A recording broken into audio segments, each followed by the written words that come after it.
So as Tom said, our first lieutenant governor, doesn't need much introduction, but allow me a few moments. As you know, that she is New Jersey's first lieutenant governor, and for the last 8 years has been a significant champion for the business community. She has listened, she has given out her cell phone number, she answers the phone when you call. She has responded, she has put her ideas and her thoughts into action on behalf of the business community. Anytime that there is an opportunity for business to be engaged, our lieutenant governor has done it. And today she's here as a candidate for governor of the state of New Jersey, Kim Guadagno. Thank you, everybody. First of all, where's Buster Sawyer? Is he here? I heard he was doing a tape. This is not the first time I've stood at this podium, believe it or not. Buster had his 25th anniversary and invited me to come and speak to his congregation. So it's always awkward for a Catholic to stand behind a podium on a stage that's a church. So it hasn't changed. It's still awkward. And I want to say hello to just about everybody in this room that I know. Hold on real quick. Let me put this down. Who has my cell phone number? Linda, I hear you talking. All right, so it's nice to know, because I feel sometimes that we are singing to the choir, and I guess you can do that here, but we do have a lot of political things to talk about, and I know a lot of you have not heard me speak politically, because it kind of makes your skin crawl at times. But this year, I think it's very important that we make our positions clear and that we stand up for what we believe in. I want to thank Tom Byrne for writing a report that was very insightful and one that we all need to read very carefully again and again and again. And Jim Hughes, professor, congratulations on everything that you've done. I hope you gave a little uplifting speech. I remember in 2009, every time you and I were on the same podium, I kept saying, does he ever have anything fun to say? I mean, there's hope, right? We choose to believe that tomorrow will be better than today. We have to believe that. How do you get up every day if we don't do that? Especially here in this church with a microphone that's way too high. Yeah, I'm probably a little too loud, so why don't we just go this way? You know, all of you know, that I've been traveling the state of New Jersey for 8 years and talking to businesses, trying to keep businesses here, fighting to keep businesses here, trying to create jobs here. We win some, we lose some. The numbers speak for themselves. I don't know how much you covered already, Jim, but you know, we were at 8% unemployment. Unemployment's at about 50%. Where we are, technically speaking, we have the highest number of people working in the state of New Jersey today than we have in the history of the state. We have done pretty well in terms of increasing our take-home pay. We've had about 130,000 small businesses created in the last 8 years. That's a 20% increase over time. And I could give you all those numbers, and they're real numbers. I would never lie in a church. But the problem we have in New Jersey is nobody feels it. Nobody believes it.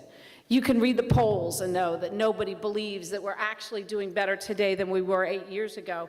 The biggest complaint I hear, and the reason I believe they don't believe it, is because it's just too darn expensive to live here. I mean, you can't afford to live here, you can't afford to die here, everybody's out of here. And we know that empirically. We don't have to guess, unfortunately. Which is why I want to thank Michelle Sakurka at BIA and Tom Bracken and the rest of their help at the Chamber to call attention to the affordability issue. And it is an affordability issue. How many times, and I've had these conversations with the people in this room, I cannot find people that are willing to live here. It's too expensive. We have to fix it. And quite frankly, I'm going to talk to you for a minute today about fixing it. You know, I've visited a lot of businesses. I'm not going to talk about a business. I'm going to talk about a food bank in Atlantic County. I visited a food bank in Atlantic County a couple of months ago, and there was a woman who was shopping for food. She goes there twice a month. She came up to me with tears running down her face, and she said, "You have to help me. I work 2 jobs, a Rite Aid and a CVS.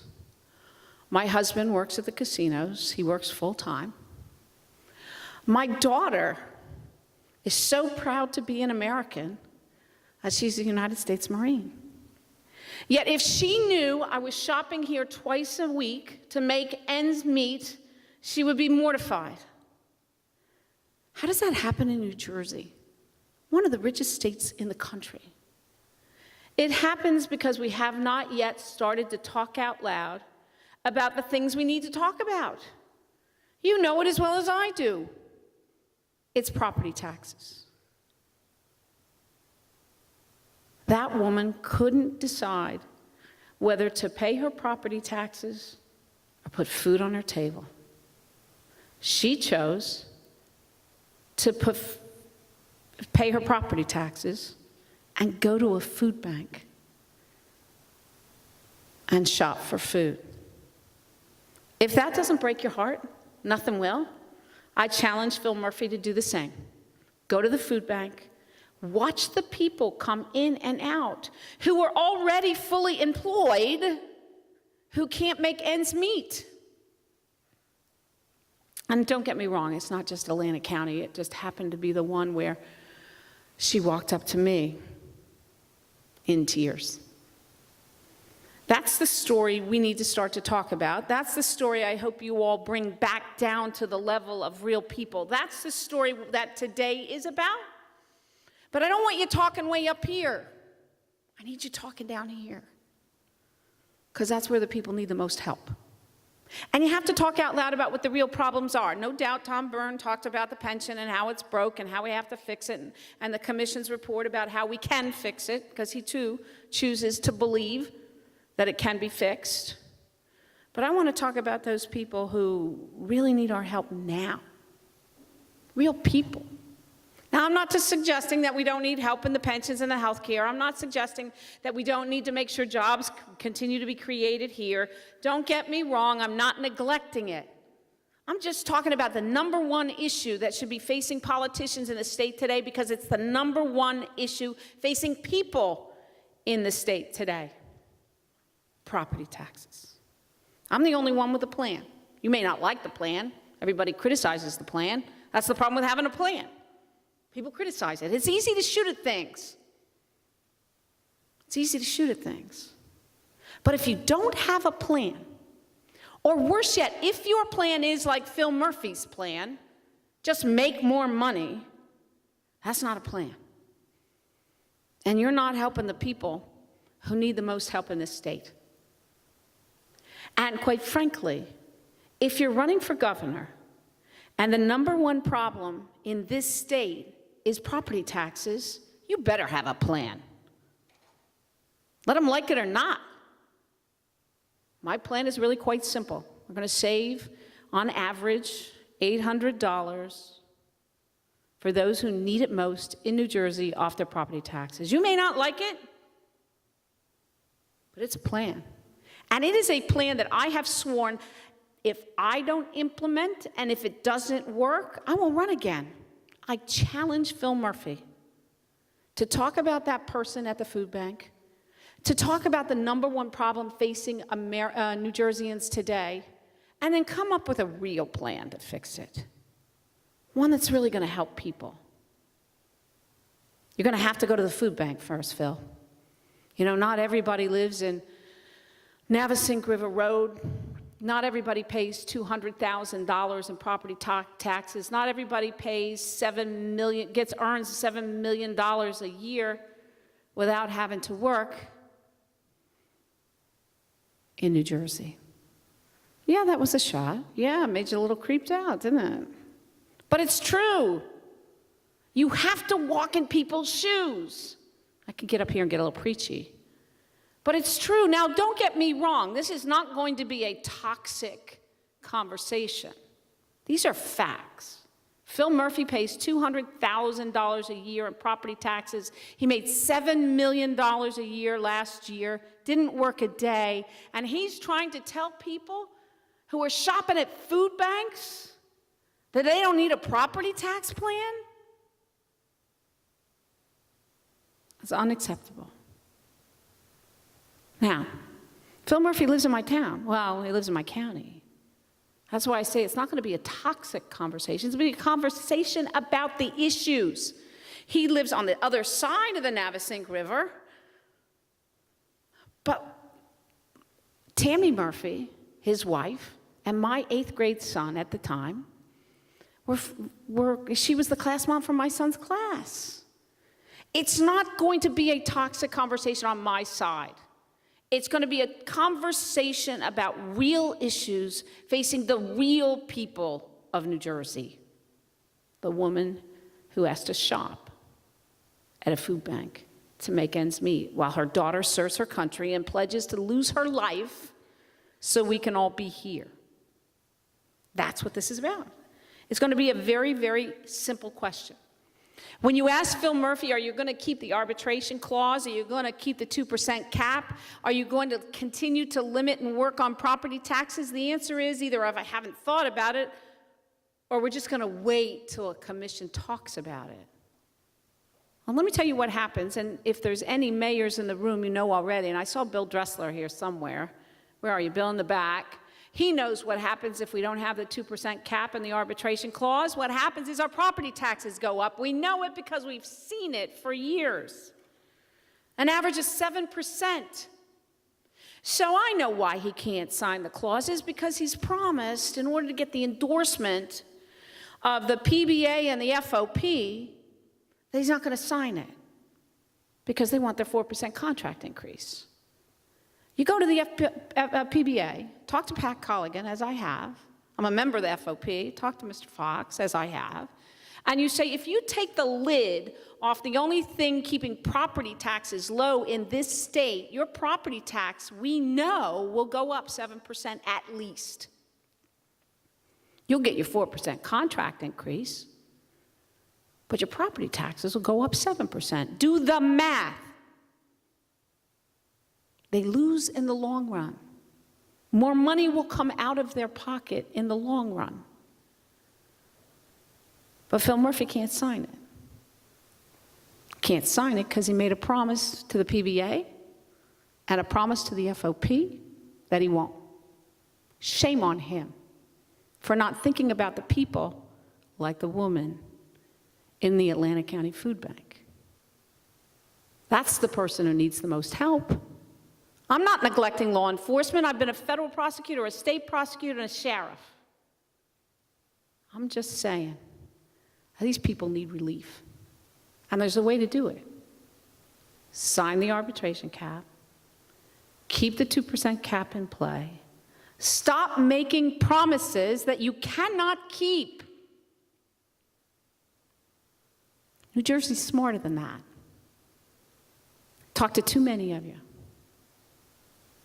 And if you're going to hire a governor, you're going to have to hire a governor who has promised to take on the #1 toughest problem facing all of us. You can't afford to live here. Can't afford to die here. You can find a job here now, but you're moving to Pennsylvania. Empirically, we know that. You're moving to New York. How does that happen? You're moving to Delaware. Knock it off. Stop it. We have to stop it. Asbury Park Press noted, on average, property taxes go up 9%. We pay 9% of our 9% of our household income goes to property taxes. Can't afford it. Now, people say, well, you'll never get a 5%. That's my $800 plan. You'll never get 5% of the household income passed through the legislature. You will never be able to really fix the #1 problem in New Jersey. You know, I choose to believe that we can fix it. I chose the 5% plan that averages out about $800 a year per family in savings for property tax. I chose that because I pulled it out of a page from the Democrats in Massachusetts and Illinois. So if we can do it in Massachusetts and Illinois, we can do it in New Jersey, and quite frankly, we owe it to the people of New Jersey to do it here, and do it now.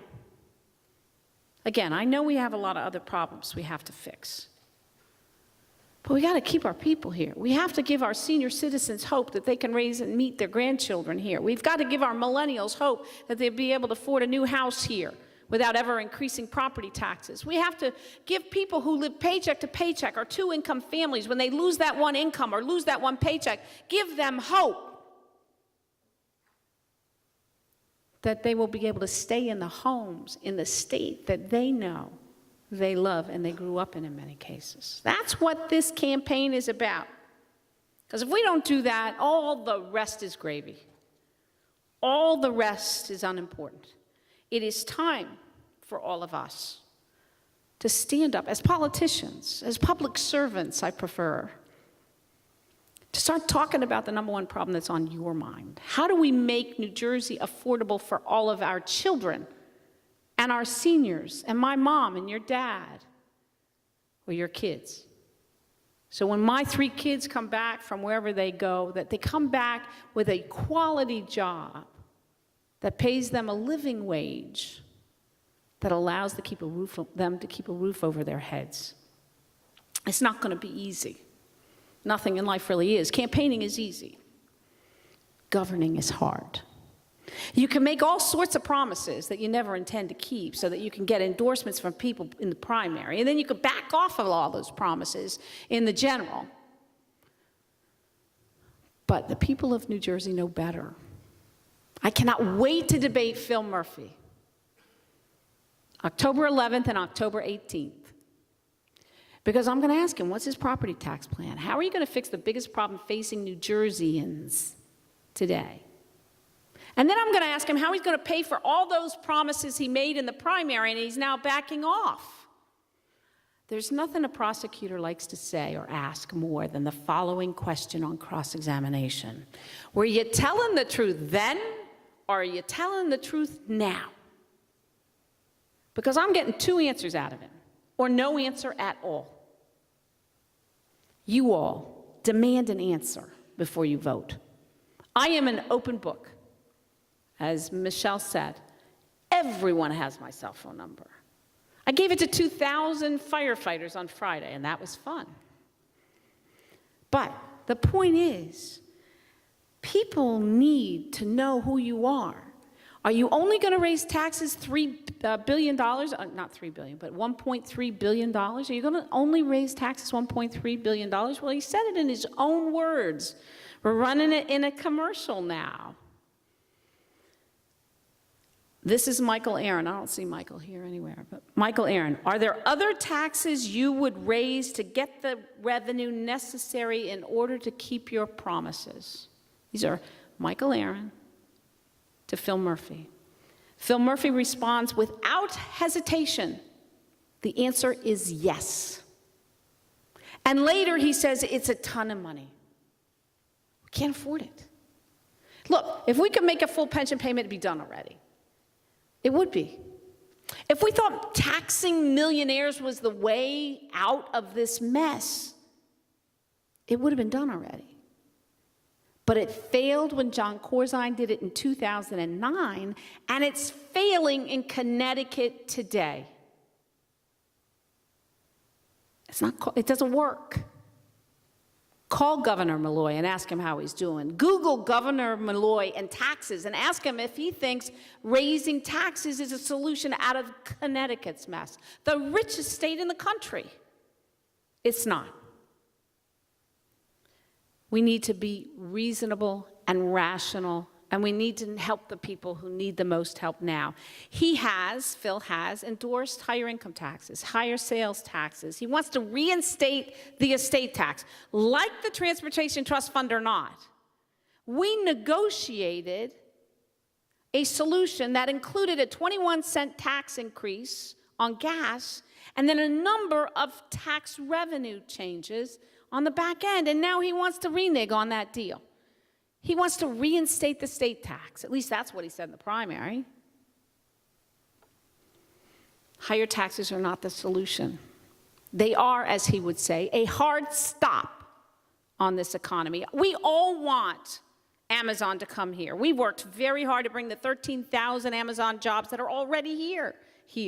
We have 2 subsidiaries of Amazon here, Audible.com and Whole Foods.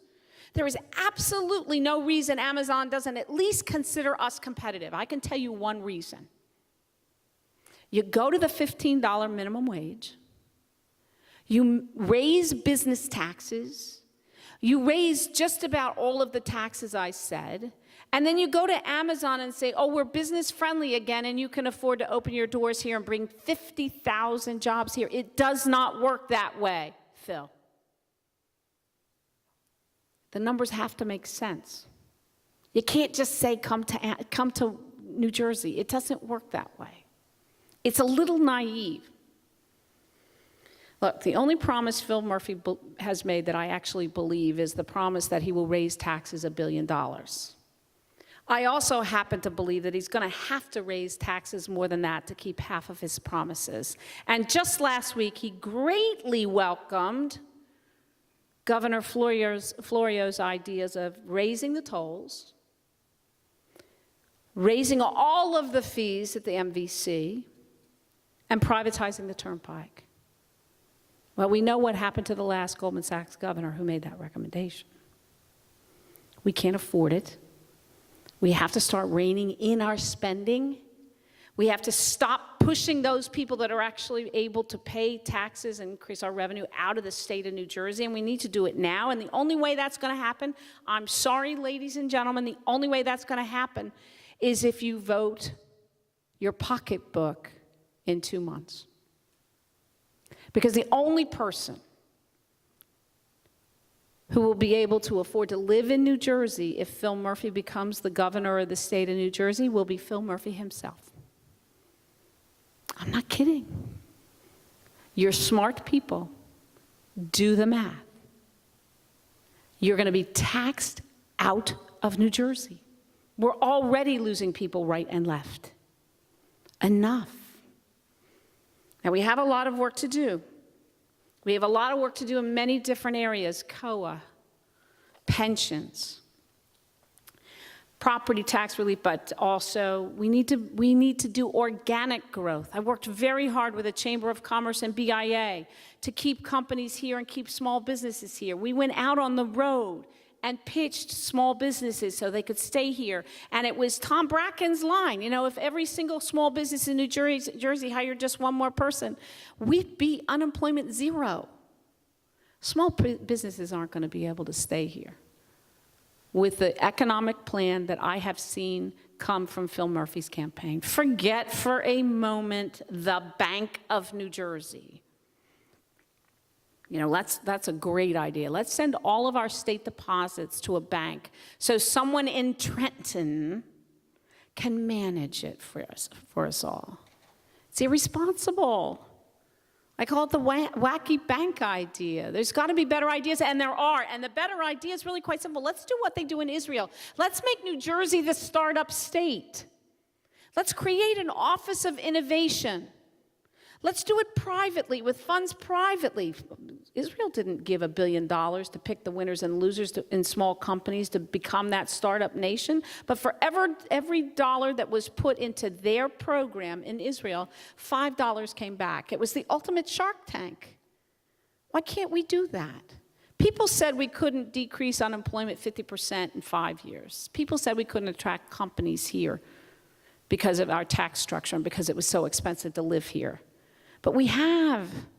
It can be done. I choose to believe it can be done because I'm talking about the #1 problem in this state and fixing it. And then becoming an innovative state, not at your expense. I would create an office of innovation. I would put our vocational schools on steroids so those middle skills are developed, so kids who don't go to college right away have a skill that pays them a living wage, that allows them to go to work. And then if they decide they want to go to college, do what we call stackable credentials, earn a 2-year degree and then a 4-year degree. I would make college education available to them through those mechanisms, not through free college education. I don't know about you, I have a 17-year-old. You give him something free and he certainly doesn't appreciate it. So there's a lot of things we can do, in this state to continue it moving forward. We've done a lot. We have a lot of challenges ahead of us. We need to do better. But I'm absolutely positive it starts with property taxes and a plan. And I'm proud to say I have one. So I look forward to having all of you vote. I look forward to you giving me your recommendations going forward, because so long as you don't care who gets the credit, it's amazing how much stuff you get done in New Jersey. And I think it is time for all of us to have a seat at the table and have an open and honest conversation, a thoughtful and respectful conversation about some of the other problems that we're facing. So, Tom and Michelle, I thank you both for inviting me here today, and I appreciate all of you listening thoughtfully and respectfully. You all have my cell phone number already in case something happens between now and January 18th. And if not, I'm positive John Harmon does and Linda Bowden does, and I know Tom and Michelle do. So thank you all for having me today, and enjoy the rest of the day.